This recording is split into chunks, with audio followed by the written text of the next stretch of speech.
Evet, Pakistan Lahore'dayım. Uzun zamandır ihmal ettiğim Lahore gezi videosu için Delhi kapısının önündeyim. Buradan başlayacağız gezi videosuna. Sabah saat 8. Tüm gün Lahore'u, eski Lahore'u gezmeye ayıracağım. Başlayalım ufaktan. Şimdi Delhi kapısıyla başlayacağız. Delhi kapısı o meşhur her yerde gördüğünüz Pakistan videolarının başlangıcı olan Delhi kapısı. Burası Babur İmparatorluğu zamanında yapılıyor. Şehrin 6 kapısından birisi ve akşamları kapatılıyormuş o dönemde güvenlik amaçlı. Burası zaten iç tarafı Suriçi diyorlar. Lahore Suriçi. Böyle bu kapıdan geçerek Lahore'u gezmeye başlayalım.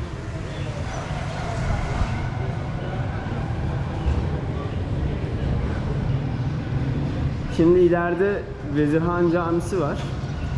Tabi oraya giderken böyle pazarı, buradaki esnafı da gezeceğiz. Bugün hafta sonu, dükkanlar kapalı ama yine de böyle göstermiş olacağız. Ondan sonra Su Nehri, sonra Padişah Camisi, Lahore Kalesi diye devam edeceğiz. Burada tütün satan amcamız var. Hello Vajan. Marka jana? Turkey. Yeah. Thank you. Thank you, thank you. Böyle sabah çorbası da hazır.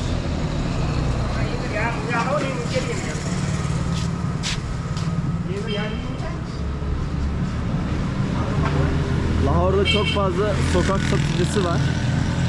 Onun için böyle çeşit çeşit şeyler görebiliriz. Onları elimden geldiğince göstermeye çalışacağım.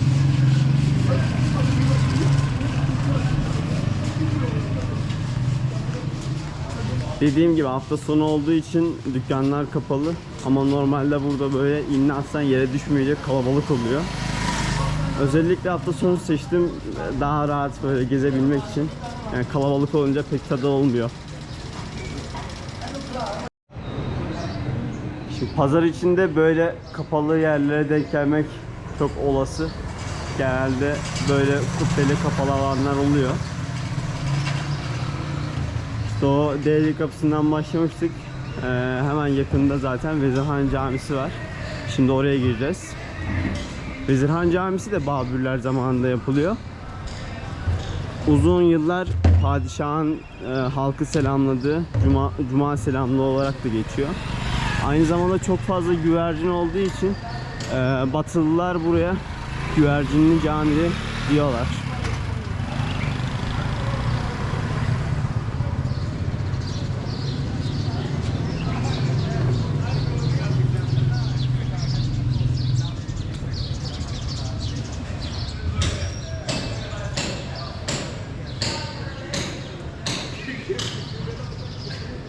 Girişi bayağı süslü.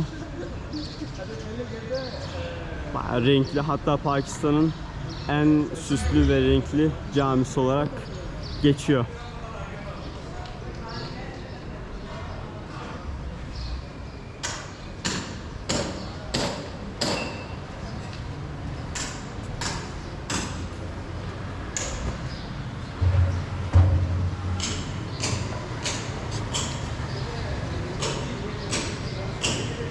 Gerçekten rengarenk, güzel motifler olan bir cami.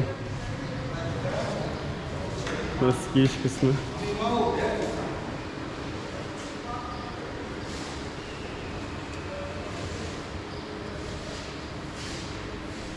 Buranın 3 girişi var. Bir o tarafta, bir de bu tarafta. Bir de şimdi benim girdiğim yer var. Ama diğer ikisi şu anda restorasyonda olduğu için biz ilk ana girişten giriyoruz. Girişte tabii ki ayakkabımızı çıkartmamız gerekiyor.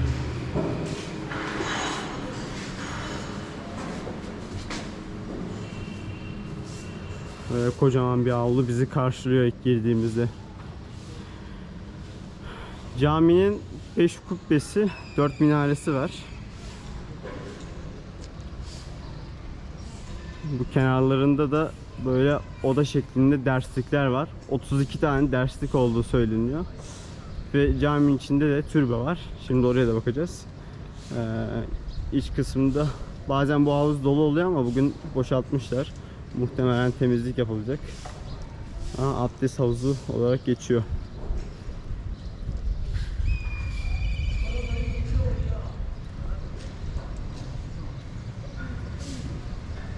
Dediğim gibi buralarda derslikler varmış, 32 tane.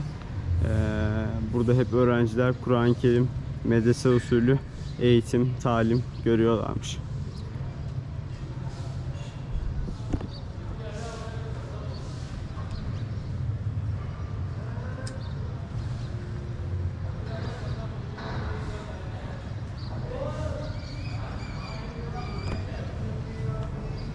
Türbede alt kısımda.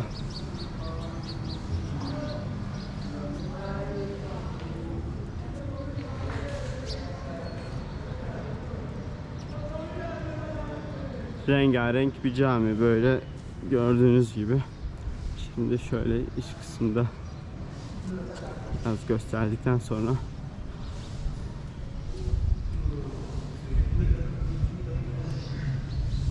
ön kısmı çok güzel. Bunun adı Çini girift olarak geçiyor. Kaşı kari sanatı. İç tarafta belki daha iyi görünebilir. Oradan göstereyim.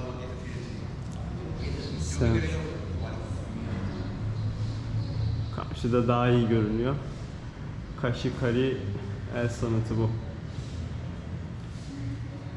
Kur'an-ı Kerim ayetleri, Allah'ın lafızları, dualar hep işlenmiş.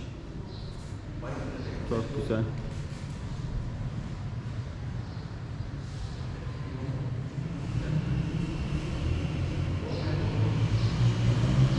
Burada camilerde nikah da kıyılıyor. Bazen denk geliyorum böyle. Özellikle Padişah Camisi'nde çok oluyor. Oraya da gideceğiz bundan sonra. Böyle güzel bir atmosfer oluyor. Eğer denk gelirse ondan mutlaka kaydedelim.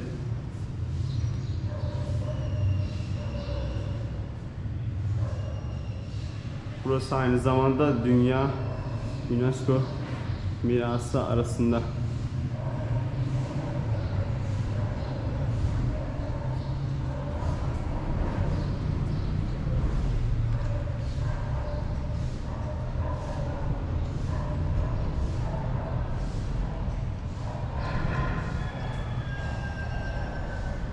Şu işlemelere bakar mısınız ya, ne kadar güzel.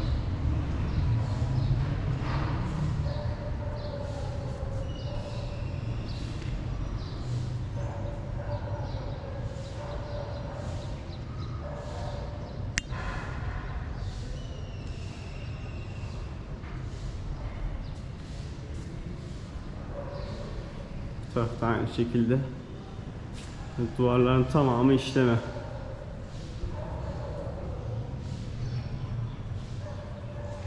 Gerçekten çok güzel, böyle göze hitap eden bir cami.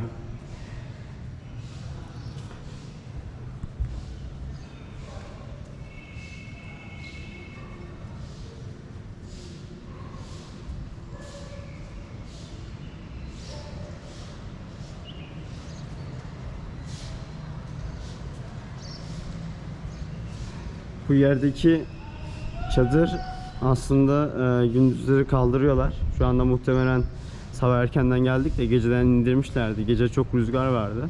Muhtemelen ondandır. Bunlar normalde burayı çadır olarak yapıyorlar. Altı gölgelik oluyor. Çünkü gün içinde çok sıcak olduğu için böyle bir yönteme başvuruyorlar.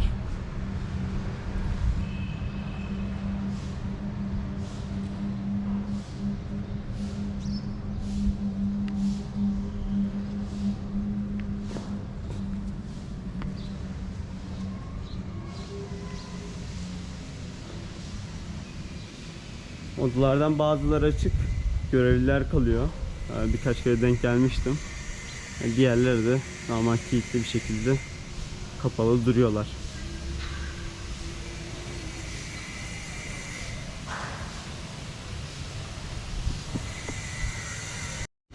Şimdi Vezirhan'ın avlusunda bu genç elemanla tanıştık. Bana top atar mısın dedi. Tek başına oynuyordu. Ben de olur dedim. Şimdi beraber kriket oynayacağız biraz. Repeat.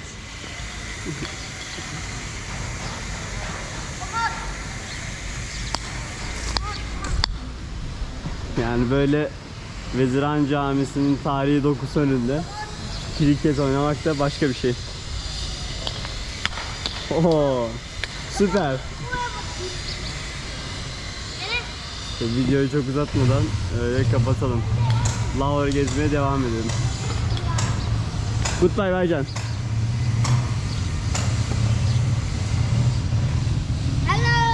Hello. Evet, Lahore Çarşısı'nda şimdi karşımıza Su Nehri Camisi çıktı. Buranın ilginç bir hikayesi var. Dönemin valisi buraya bir cami yaptırmak istiyor ama halk ve esnaf karşı çıkıyor. Nedeni de burası çok kalabalık bir yer. Dükkanların olduğu yer. Böyle büyük bir caminin burayı daraltacağını düşünüyorlar. Onu söylüyorlar. O zaman da vali de yerel din alimlerinden bir fetva alıyor. Diyor ki o zaman ben buranın dükkanları etkilemeyecek şekilde cami yapacağım. Nasıl yapacağım? Yerden 11 metre yükseklikte bir cami yapıyor ve altında dükkanları olan böyle Pakistan tarihinde ilk camisini inşa ediyor. Aynı zamanda şimdi biraz sonra içeri de gireceğiz. Sih mimarisinden esinlenmişler. Farklı bir tarzı var. Çok meşhur değil ama görmekte fayda var. O şimdi bir havuzu var. O havuza beraber bakalım şimdi.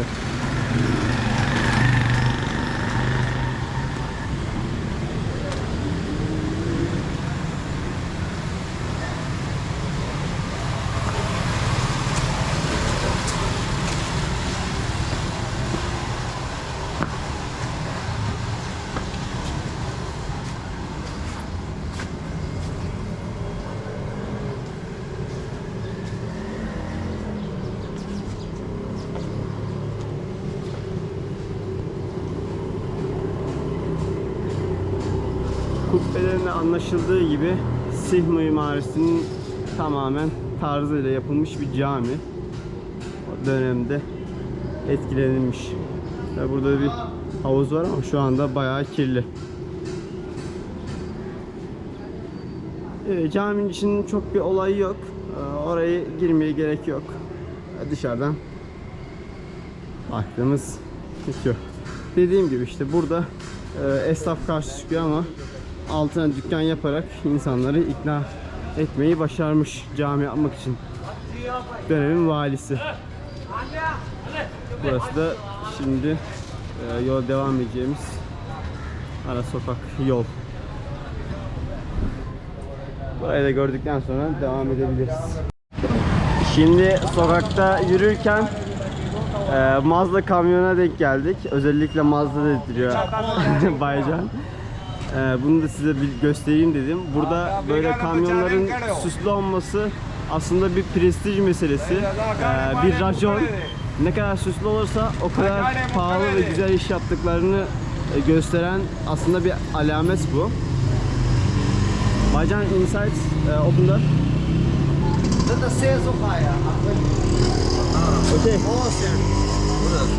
Okay. Diğer kapı açılıyormuş. Biraz içine de bakalım dedim.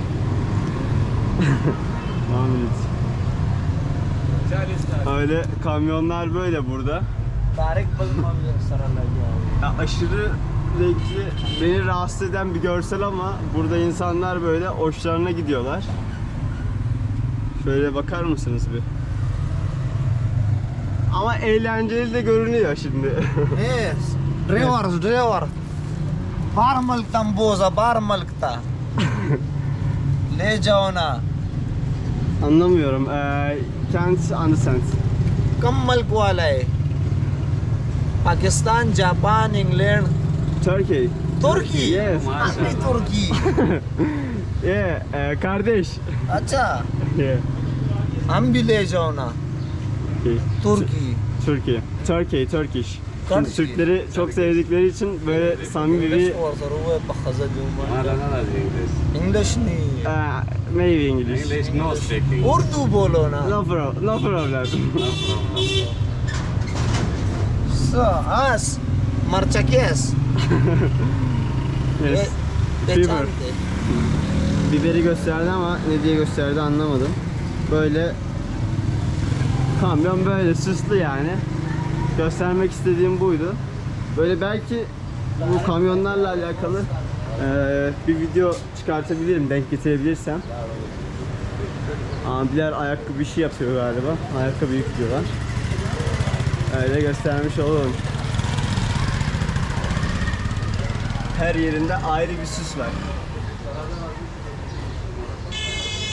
Böyle bunlar yolda giderken şıngır şıngır ses geliyor.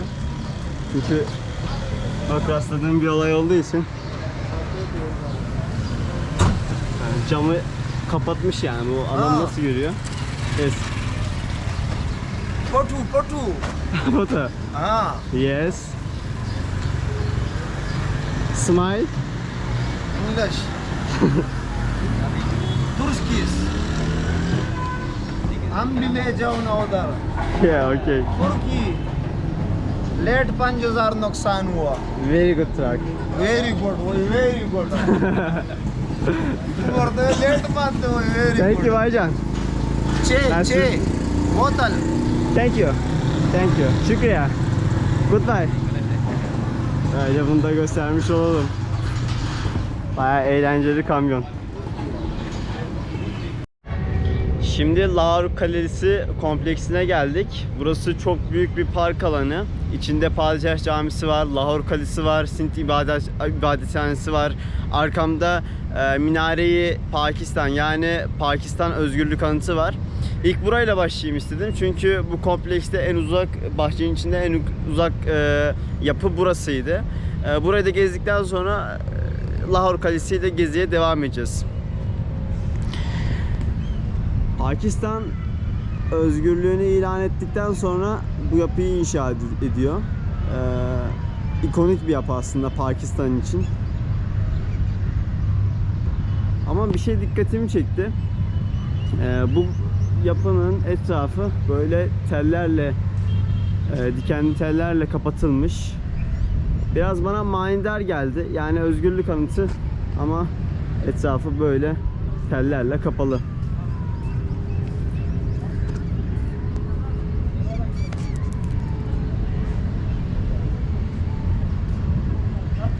Kocaman bir yapı.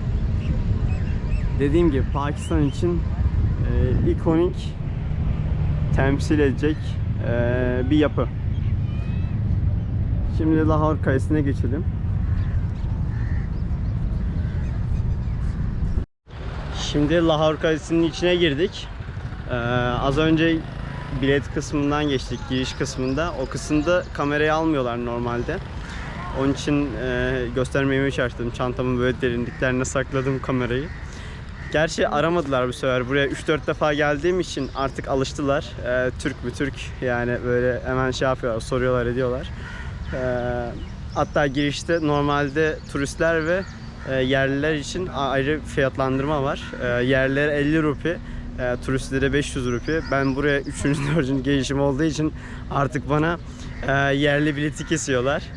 O konuda anlaştık yani. Ya ilk geldiğimde buraya kamera sokum sokmayayım mevzusunda bayağı böyle problem yaşamıştık. Sonra böyle zar zor ilk başta sokmuştum. Ondan sonra şimdi çok şey yapmıyorlar, karışmıyorlar. Onun için ben hem çok da göstermek istemedim de kameraya yine de öyle girmiş bulunduk yani kaleye.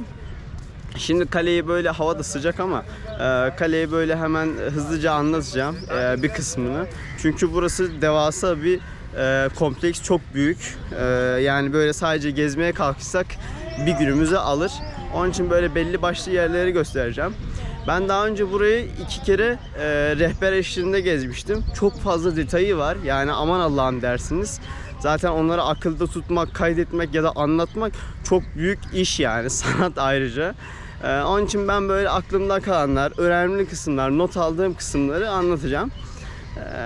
Bakalım Lahore Kalesi'ni beğenecek misiniz?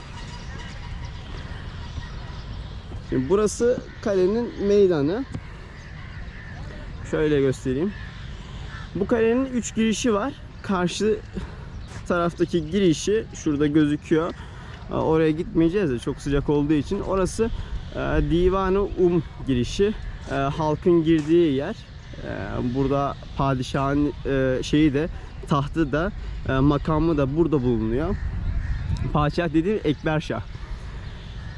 Burada işte o Divan-ı gelenler, kapısından gelenler Divan-ı yani halkın burada arz yaptığı, işte taleplerinin, isteklerinin, şikayetlerinin padişaha sunduğu yere geliyorlar.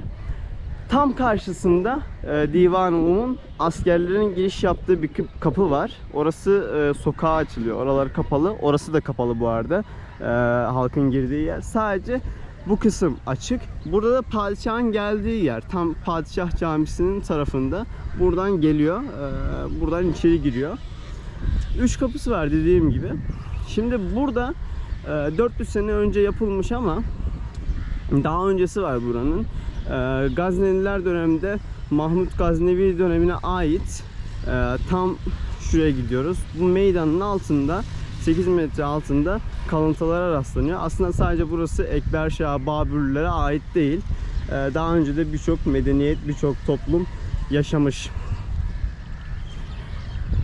Tam bu orta kısmında kalıntıların bulunduğu söyleniyor. Dediğim gibi kocaman, devasa bir yapı. Normalde burası çok kalabalık oluyor ama ben sabah saat şu anda 10 civarlarında, erken olduğu için pek kimse yok. Şimdi burası Divan-ı padişahın makamı. Burada işte tabi burası şeyden sonra da Babürlerden sonra Sihler kullanıyor. Ondan sonra koloni zamanında da İngiltere burayı garnizon olarak kullanıyor. Onu da anlatacağım şimdi.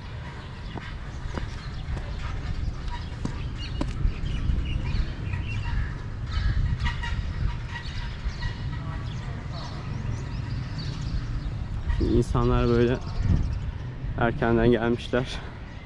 Sakin sakin. Normalde çok kalabalık oluyor dediğim gibi.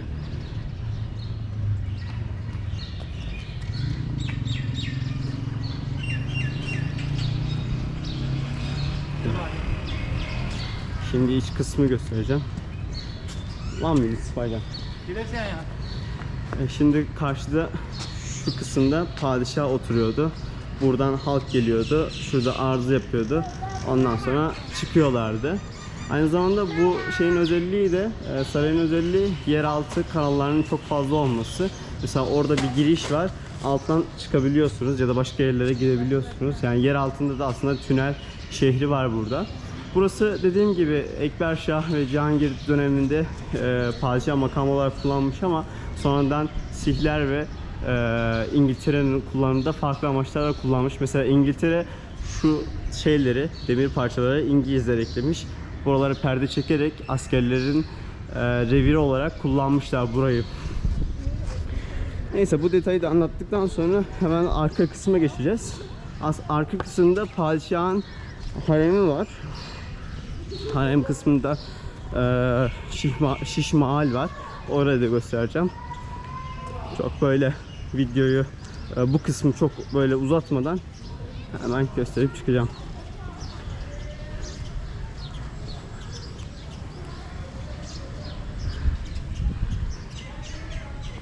Şimdi burada bahçeler hep parçalı, 4'e bölünmüş. Bu aslında İran mimarisinden etkilendiğini gösteriyor. Mesela burada bir ortada havuz var.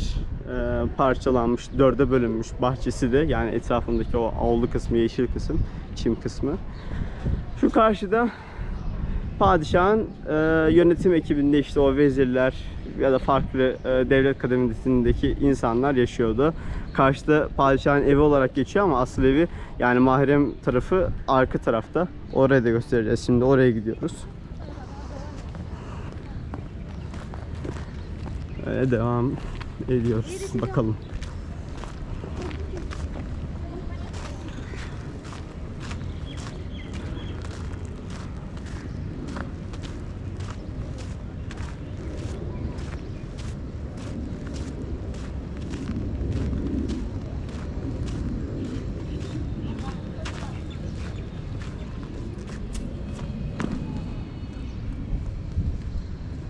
Buralarda motifleri görüyoruz. Böyle hayvan motifleri.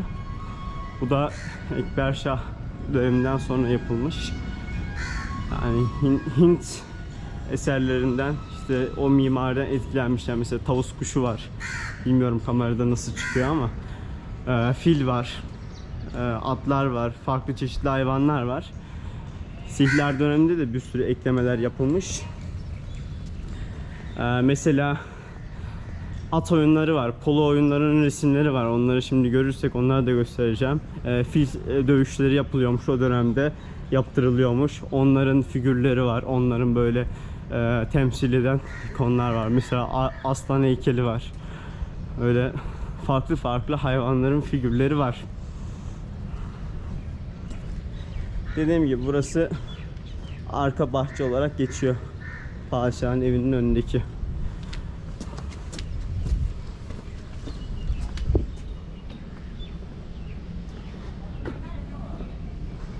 Buralar bayağı dağılmış. Dediğim gibi dün çok rüzgar vardı Lahor'da. Ondan ortalık bayağı uçmuş. Restorasyon ama yapıyorlar mı, yıkıyorlar mı ayrı bir şey. Mesela burada da bahçe, ortada fiskiye var. Daha önce kullanılmış. Yine bahçe 4'e bölünmüş. Burada hep bahçeleri böyle görebiliriz. Şişmal'in içine girdik. Şişmal kristal saray demek. Neden kristal saray denildiğini şimdi içeri girince anlayacağız. Burası Şah Sultan'ın Mümtaz Mahal için, yani karısı için yaptırdığı bir köşk aslında. Şimdi buranın ilginç bir hikayesi var. Mümtaz Mahal bir gün Şah'ın yanına geliyor ve ondan şöyle bir istekte bulunuyor. Gökyüzündeki yıldızları benim sarayıma getirebilir misin? Yani çok büyük bir istek. Tabii Şah Cihan da bu isteği, bu jesti İran'dan getirdiği bu taşlarla yerine getiriyor. Şimdi tam içeriye girelim.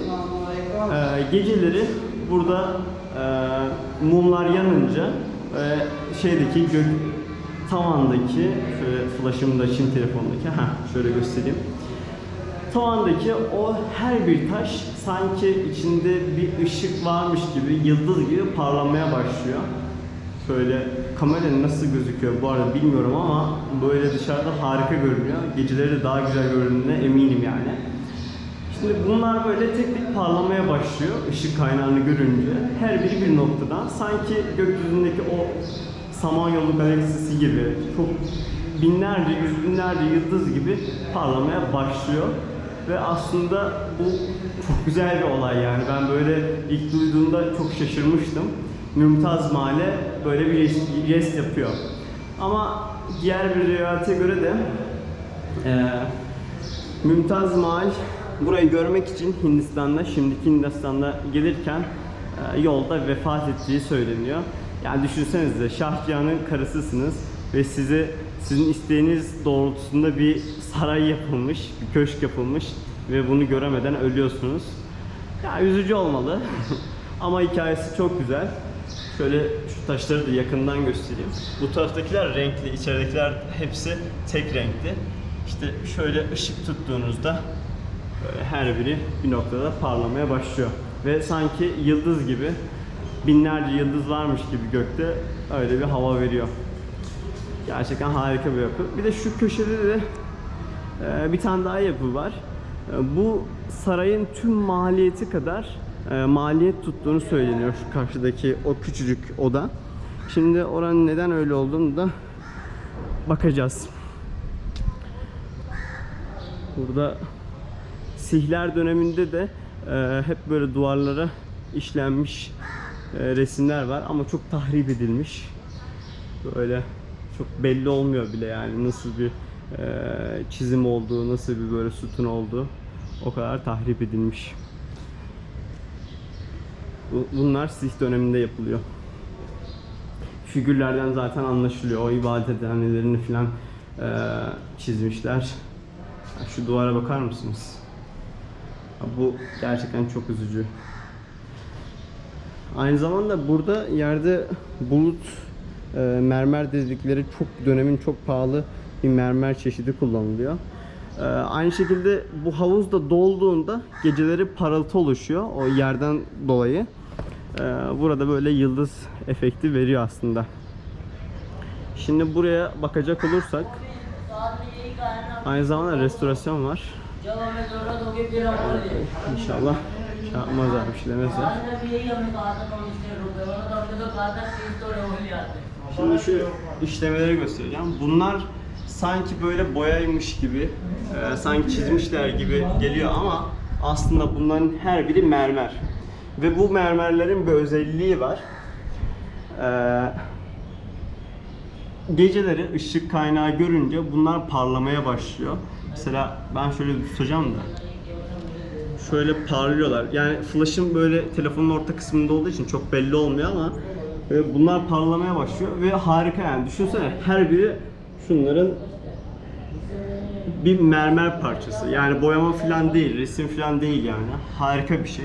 Ve o kadar özenerek yapılmış ki işte anlıyorsunuz ki bir sarayın maliyeti kadar bir oda nasıl tutuyor.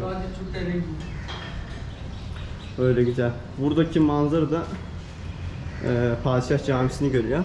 Biraz sonra Padişah Camisi'ne gideceğiz.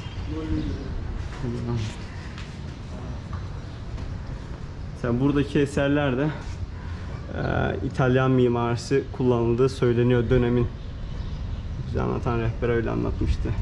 Şunlar her biri bir mermer parçası. Düşünsenize yani mini minnacık ve nasıl yerleştirmişler, nasıl yapmışlar. Gerçekten harika.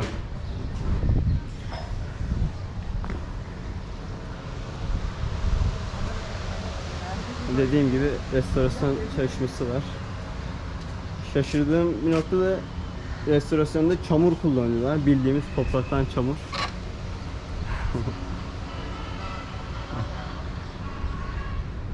İlginç.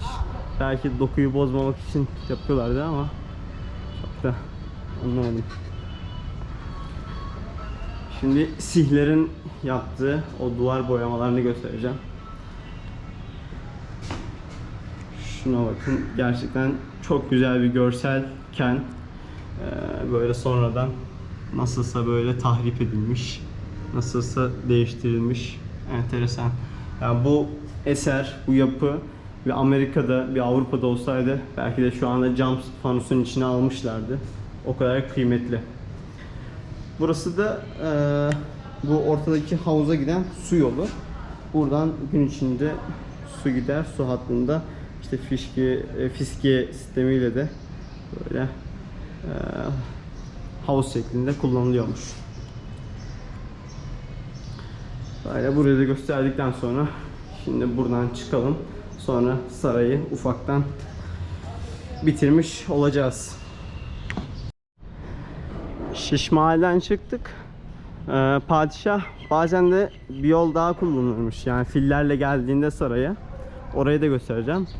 Fil yolundan dışarı çıkacağız. Ama ondan önce göstermek istediğim bir manzara var. Benim çok hoşuma gitti. Sizi de görün istiyorum.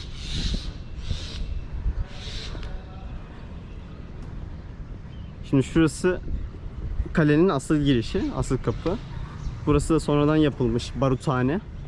Şöyle tam göstereyim suru geçtikten sonra. Burası baruthane. Burası girilmesi yasak şimdilik. Muhtemelen işte restorasyon çalışması falan var. Karşıda Padişah Camisi var. Diğer tarafta Sih ibadethanesi var ve bu kısımda giriş kısmı. Şimdi padişah buradan geliyordu fillerle. Burada basamaklardan çıkıyordu. Şöyle buradan geliyordu, içeri giriyordu.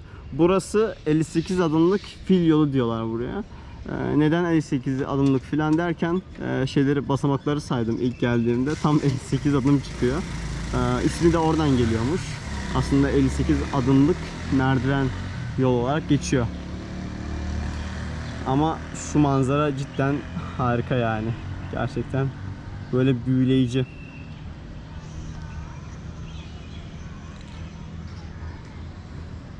Şimdi fil yolundan da saraydan çıkacağız. Saray kısmı bayağı uzun sürdü. Ben de biraz yavaş anlatıyorum galiba. Onun için kızmayın bana. Güzel olduğu için böyle uzun uzun anlatıyorum. Hoşuma gidiyor yani. Şimdi Padişah Camisi'ne geçeceğiz. Orada biraz gezdikten sonra Cihangir'in mezarı var. Oraya tabi bir vasıta kullanmamız lazım gitmemiz için. Bu kompleksin dışında. Öyle oraya da gezeceğiz. Burası işte dediğim gibi 58 adımlık fil yolu. Burada da hep duvarlarda çizimler, resimler varmış ama hepsi tahrip edilmiş, götürülmüş, çalınmış vesaire. Ya da tarihe yenik düşmüş de diyebiliriz belki. Öyle. Burayı askerler kullanmıyordu. Sadece padişahın işte o yakın çevresi ve filleri kullanıyordu. Askerlerin çünkü kullandığı yol diğer tarafta. Evet. Lahore Kalesi de böylelikle bitti. Böyle dış kapıyı da göstereyim. Çıkışımızı yapalım. Şimdi Padişah Camisi'nin girişine geldik. Burası Padişah Camisi'nin kapısı. Yalnız burada ilginç bir şey var. Şimdi adam kartallarıyla Şahin mi artık kartal mı tam bilmiyorum. Şahin galiba. Böyle geliyor insanlar fotoğrafını alıyor. Küçük kız da. Ben de bununla fotoğraf çekeyim.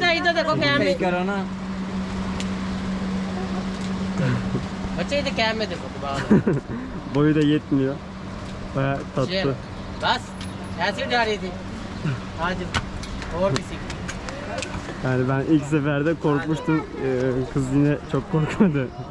Şimdi buradan giriş yapılıyor. Girişte görevliler kamera sokmuyor normalde. Ben çantama koyacağım. Çok o zaman şey yapmıyorlar. Çantayı çok aramıyorlar. Onun için videoyu burada durduracağım. İçeride yine devam edeceğiz. Bir de girişte ayakkabılarınızı teslim etmeniz gerekiyor. İçeri ayakkabısız girmeniz gerekiyor. Böyle giriş kapısını dışarıdan gösterince öyle görünüyor.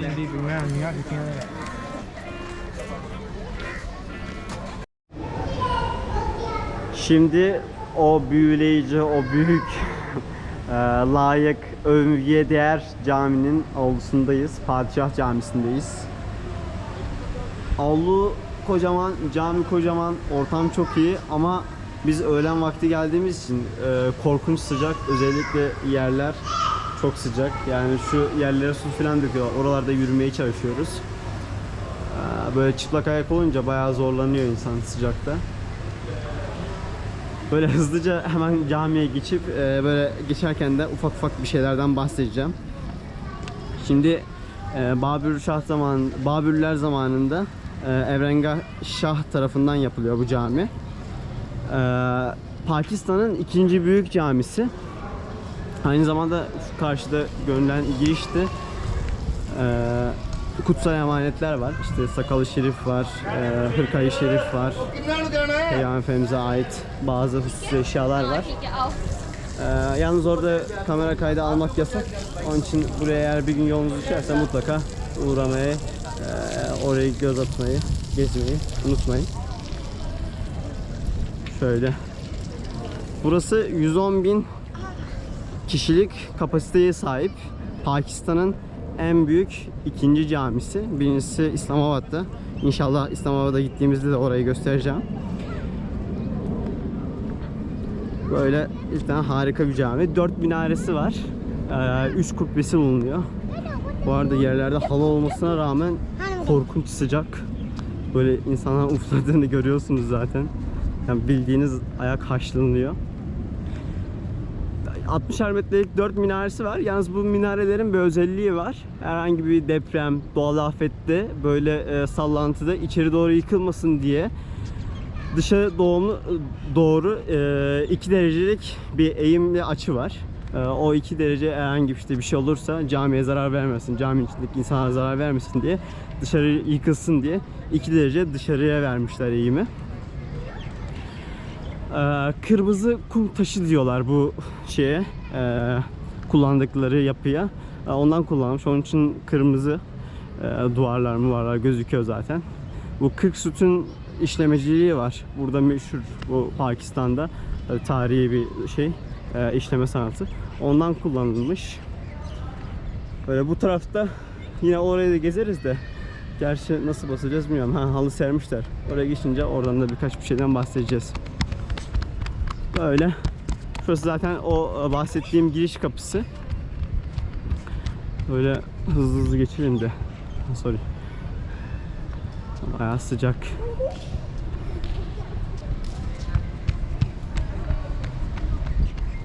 Böyle. Gerçekten harika, devasa bir cami. Evet. Ayağı yandı onun da. Oo. Burası da korkunç sıcakmış. Neyse hızlı hızlı yürüdük Allah'tan. Caminin iç kısmı, işlemeler falan harika gerçekten. Bir de buranın bir özelliği var. Öyle bir ses sistemi yapmışlar ki işte imam orada konuştuğunda aynı ses bu kanallar vasıtasıyla geliyor. Daha önce ben denemiştim burada. Böyle konuşuyorsun, en sondaki köşedeki adama direktmen sesini sanki telefonla konuşuyor gibi ses gidiyor. Onun videosunu almıştım. Belki şey olursa bulabilirsem bu videonun arasına böyle sıkıştırabilirim yine. Şöyle gezelim. Gerçekten harika, devasa bir yapı.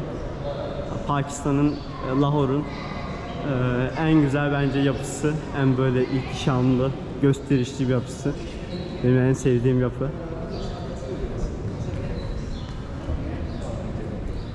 Bu bölgelerde, sütunlu olan yerlerde deprem anında korunacak en güvenli yerler olduğu söyleniyor. Mesela şu şey var, çocukların çıktığı yer şurası.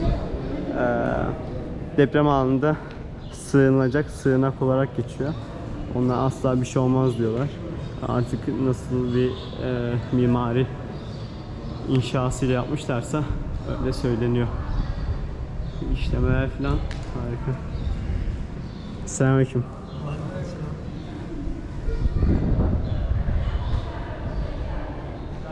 Böyle bu tarafta kadınlar namaz kılıyor. Çok şey yapmadım.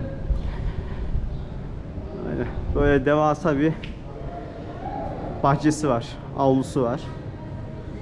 Tabii kapı sonradan yapılmış, camiye hürmeten.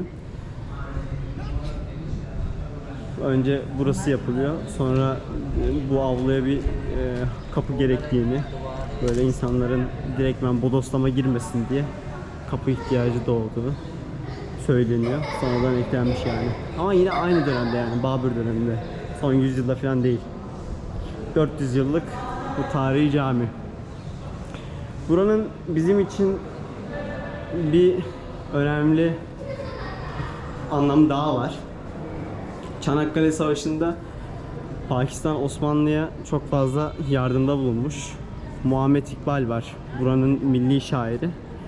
Aynı zamanda onun da kabri dış kısımda, çıkışta oraya da uğrayacağız. Tam burada bir konuşma yapıyor halka.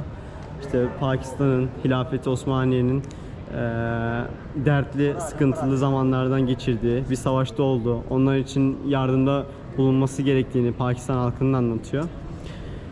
Burada insanlar beyaz çarşaflar açıyorlar.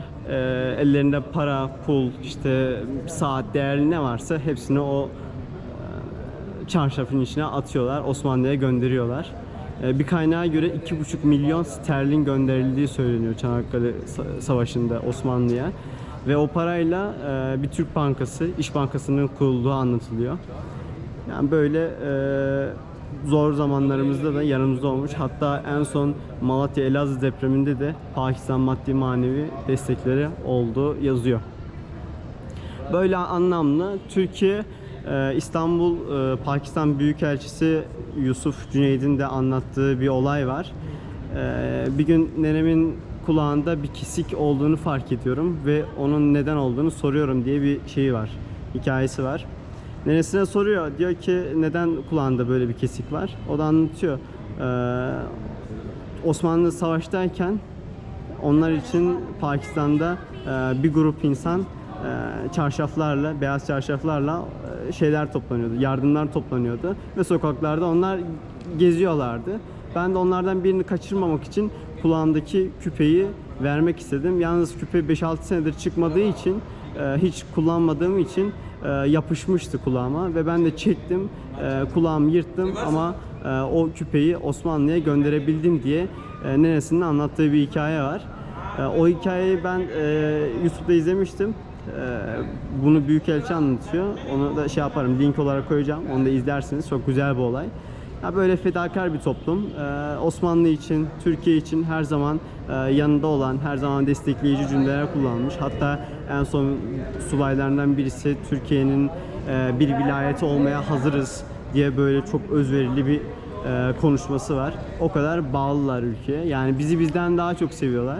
Bunu pek bilmiyoruz. Yani ben Pakistan'a gelmeden önce bunu çok az biliyordum. Buraya gelince yaşadım. Hatta böyle birçok Uber kullandığımda işte Türk olduğumu falan anlayınca, işte sohbet muhabbet edince böyle ücret almak istemiyorlar. Almıyorlar çoğu zaman. İşte ikramda bulunmak istiyorlar. Ne bileyim Uber'deyken vaktin varsa sana bir şeyler ısmarlayayım vesaire. O tarz şeyler çok fazla oluyor. Burası gerçekten Türkiye'yi, Türkleri seven insanlarla dolu.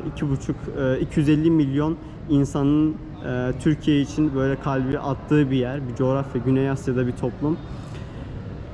Bence gururlandırıcı bir şey. Bunu da böyle anlatmadan geçmeyeyim dedim. Ya video uzuyor ama yani ne yapalım? Bunları da anlatmamız gerekiyor yani. En azından böyle birkaç dakika da olsa değinmiş olalım. Karşıda şu şeyler var. Yine Kur'an talebeleri o zamanlar burada işte ilmi dersler görüyorlarmış. Kenarlarda odalar var. Oradan geçip Padişah Camisi'ni tamamlayacağız.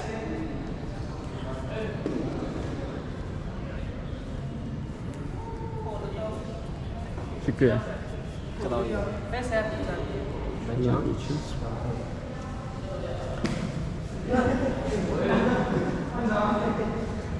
Gençler böyle şey yapıyorlar, sahip çıkıyorlar. Allah'tan halı varmış, yoksa karşıya geçemezdik herhalde.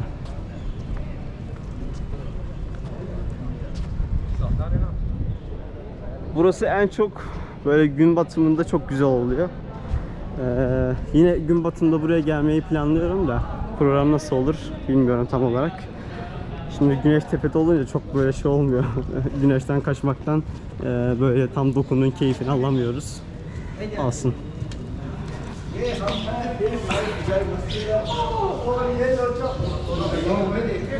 Böyle odalar varmış. Burada işte Kur'an talebeleri Kur'an-ı Kerim öğreniyorlarmış. Yani dini bir medreseymiş aslında bu her bir oda. Ve karşıda da en başta gittiğimiz bu komplekste ilk ziyaret ettiğimiz özgürlük anıtı var Pakistan. Böyle bir manzarası var. Bunu da göstermiş olalım. Böyle güzel, eşsiz bir cami. Gerçekten Lahor'un bence en güzel yapılarından birisi. Benim için de en güzeli. Yine normalde çok kalabalık oluyor ama işte sıcak öğlen vakti olunca bir şey olmuyor şu anda. Az insan var.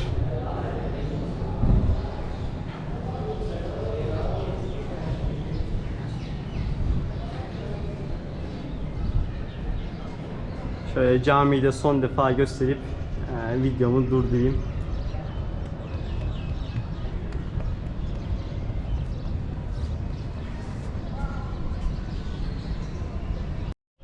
Şimdi içeride bahsetmiştim. Muhammed İkbal'in kabri burada. Hemen girişin yan tarafında. Buraya çok insanlar şey yapmıyor, bilmiyorlar. Böyle gösterelim.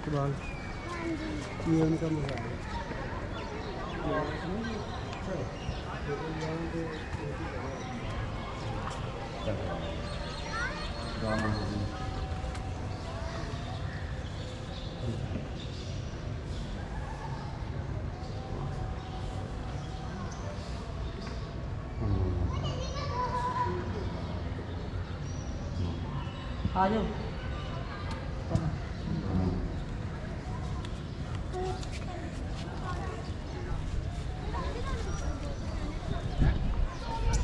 Evet, burayı da gösterdikten sonra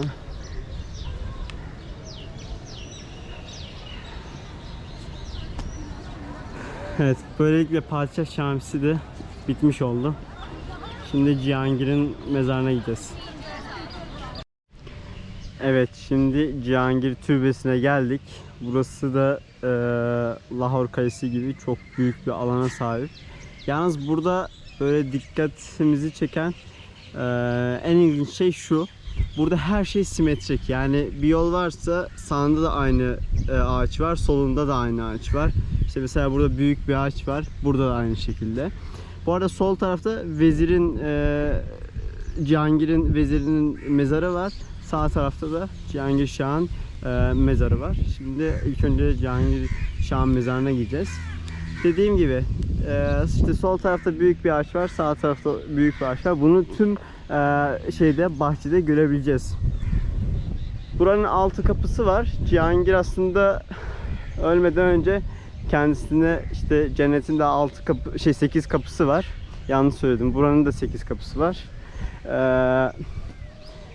Cihangir dünyadayken kendi cennetini oluşturmaya çalışmış. Onun için burayı da cennete benzetmeye çalışmış. Onun için cennet de burası da 8 kapılı. Mesela burada da görüyoruz. 2 ağaç var. Biri sağda aynısı, biri solda aynısı. Hep simetrik. Ve içerisi o kadar sessiz, o kadar güzel ki böyle insanı rahatlatacak, huzur verecek bir yer. Kuşlar ötüyor, insan kalabalığı yok, serin. Yani böyle sanki Lahor'da değilmiş de başka bir yerdeymişiz gibi. Şimdi burası türbeye giden bahçenin ilk kapısı.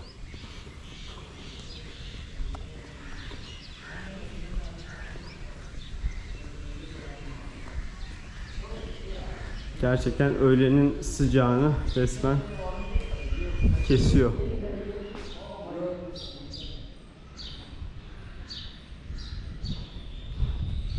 Hello.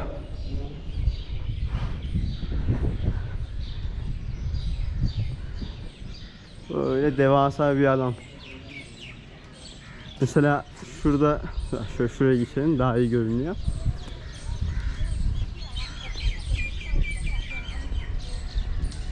İşte sol tarafta şöyle 4 köklü bir palmiye ağacı var. Aynı şekilde sağ tarafta da var, şu arkada. Şu anda kamerada pek gözükmüyor ama her şey burada simetrik. Bu ağaçlar simetrik. İşte yerdeki yapılar simetrik. Ya böyle belki Cihangir Şah simetri hastası olabilir. Böyle yaptırmış. Yerde de Selçuklu motiflerini görüyorsunuz. Böyle çift kare. Onu da birçok yerde kullanılmış burada.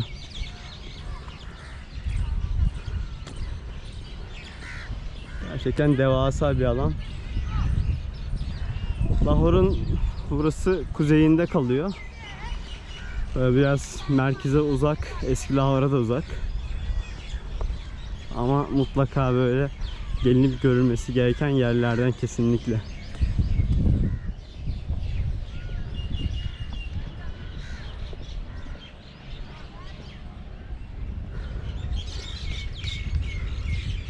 Kimse yok şu anda. Muhtemelen öğlen diye. Biz de sıcağın anında geziyoruz ama yapacak bir şey yok. Vakit olmayınca böyle oluyor.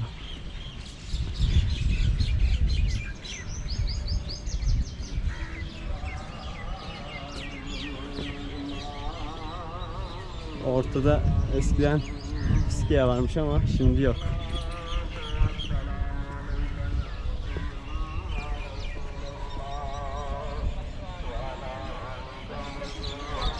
Bu ezan sesi bu arada dışarıdan geliyor. Kur'an-ı Kerim sesi ama bu. Pakistan'da ezanlar böyle çok vaktiyle okunmuyor. İşte kimi cami erken okurken, yani vaktinde ama o vaktin içinde kimisi tam vaktinde, kimisi 10 dakika sonra, kimisi 1 saat sonra. Atıyorum mesela cuma namazı belki bir camide kaçırırsanız diğerine gidip kılmanız çok normal yani.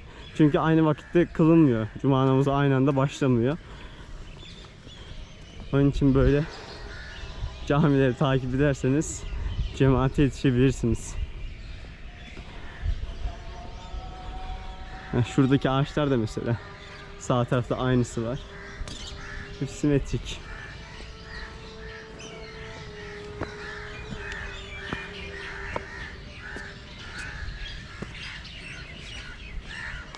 Şimdi 400 metre tam karşımızda Cihangir'in vezirinin de mezarı var. Tam karşıda. Önceden birbirlerini görüyorlarmış ama sonradan araya bir duvar çekilmiş. Ondan dolayı şu anda iki mezar birbirini görmüyor. Şimdi içeri gireceğiz.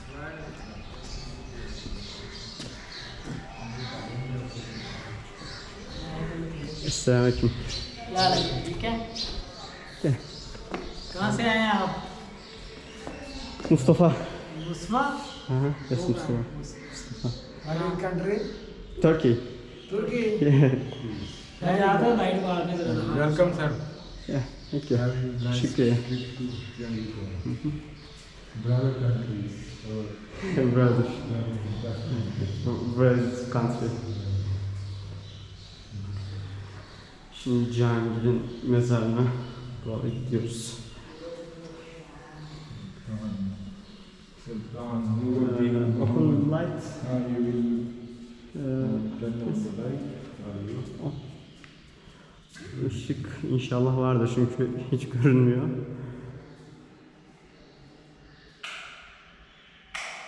Heh.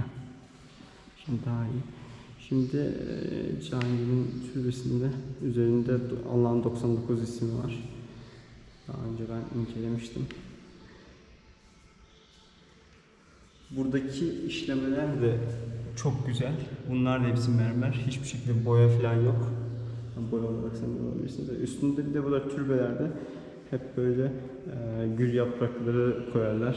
Kokular söylerler. Hatta içeri girdim. İçeri mükemmel bir gül kokuyor.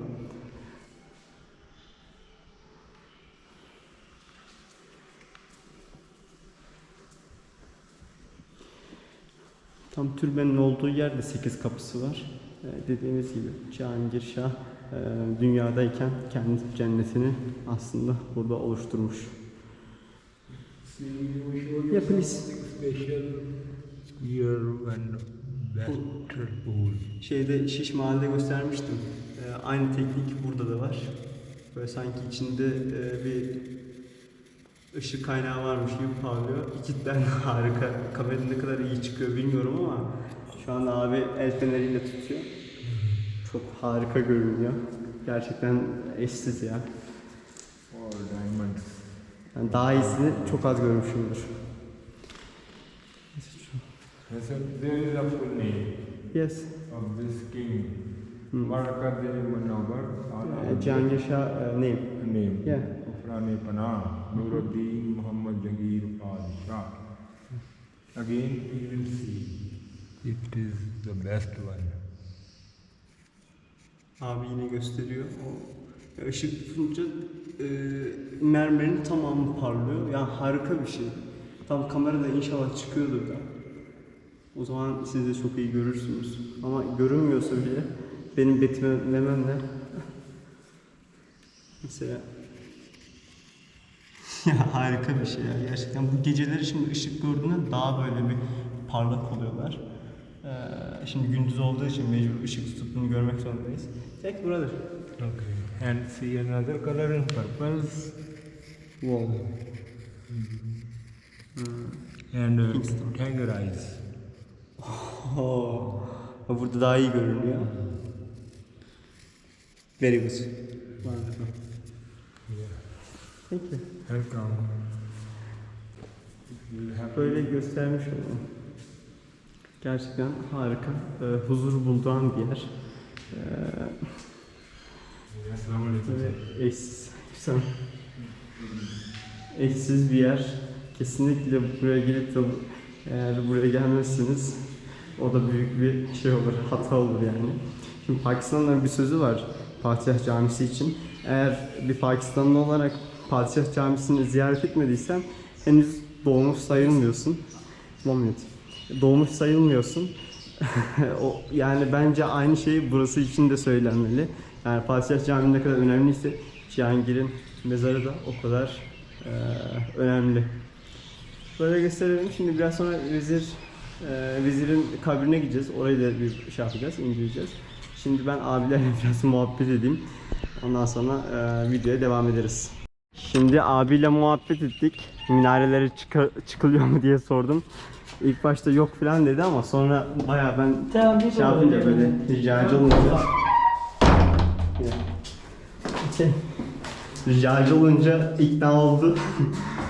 Şimdi Cihangir'in mezarının şeyine çıkacağız. Terasına. Wow. Beautiful. Very. This is Taj Mahal. See. Wow. Look at this. Gerçekten yukarıdan da böyle harika görünüyor. O simetri olayı burada çok daha güzel görünüyor. This is minare? Yes. Thank you. Şimdi minareye çıkacağım.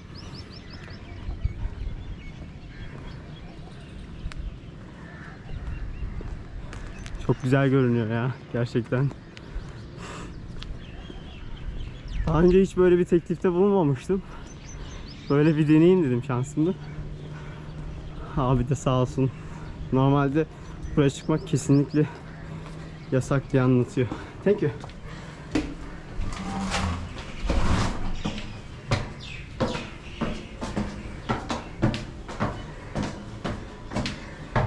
Burası minarenin ilk katı.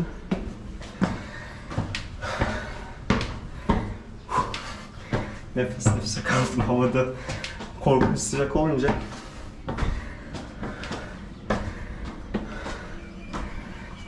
Relax.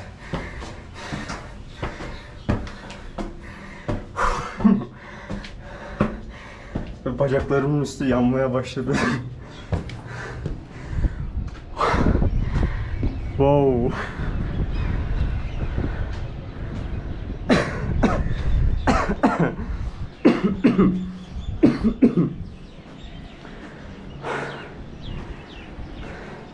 Burası hem esiyor, manzara mükemmel. Şu anda kendimi çok ayrıcalıklı ve şanslı hissediyorum. Tabii siz de şanslısınız yani. Böyle bir açıdan Cihangir'in bahçesini izlemek güzel bir şey.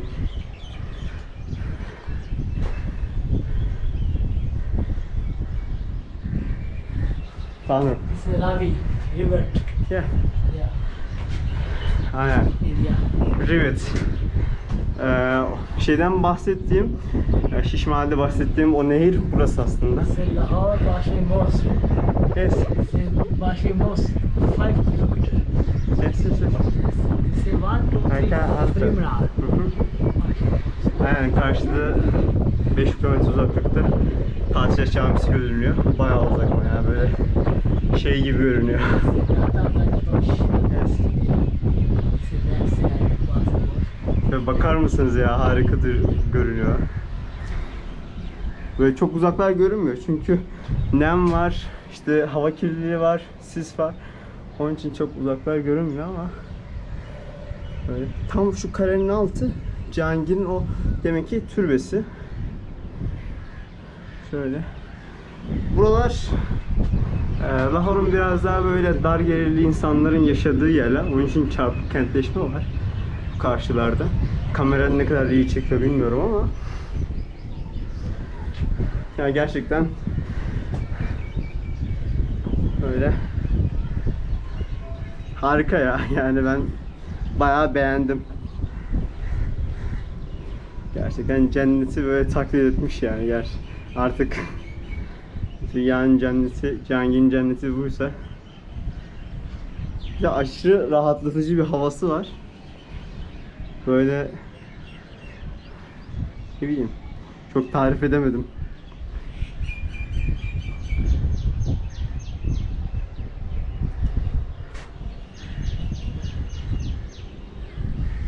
Keşke hava böyle sisli olmasa da uzaklara doğru bakabilsek.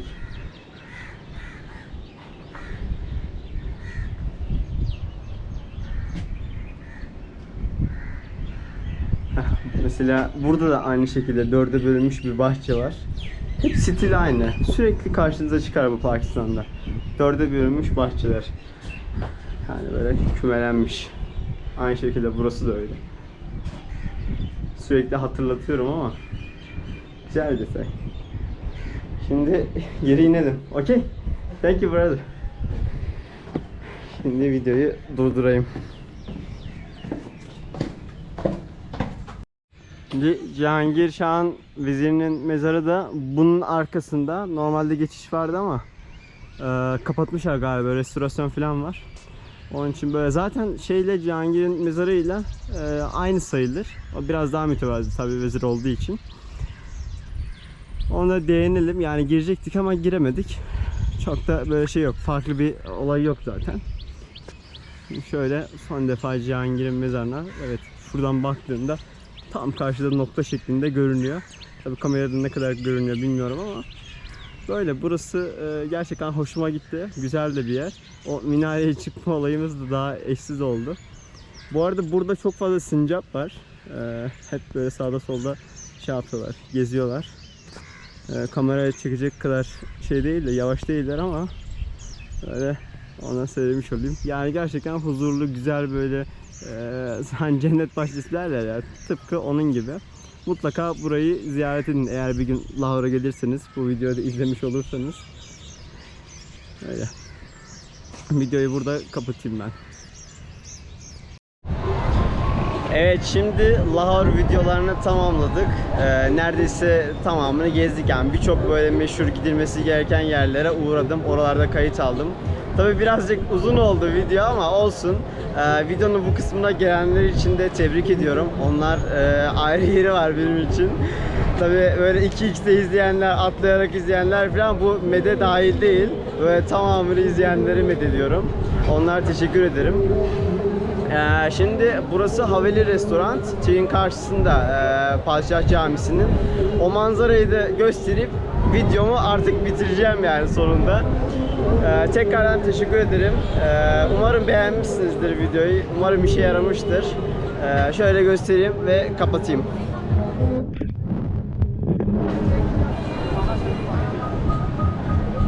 Muhtemelen birazdan yağmur yağacak ama şöyle yağmur öncesi toz bulutunu çekmiş olduk.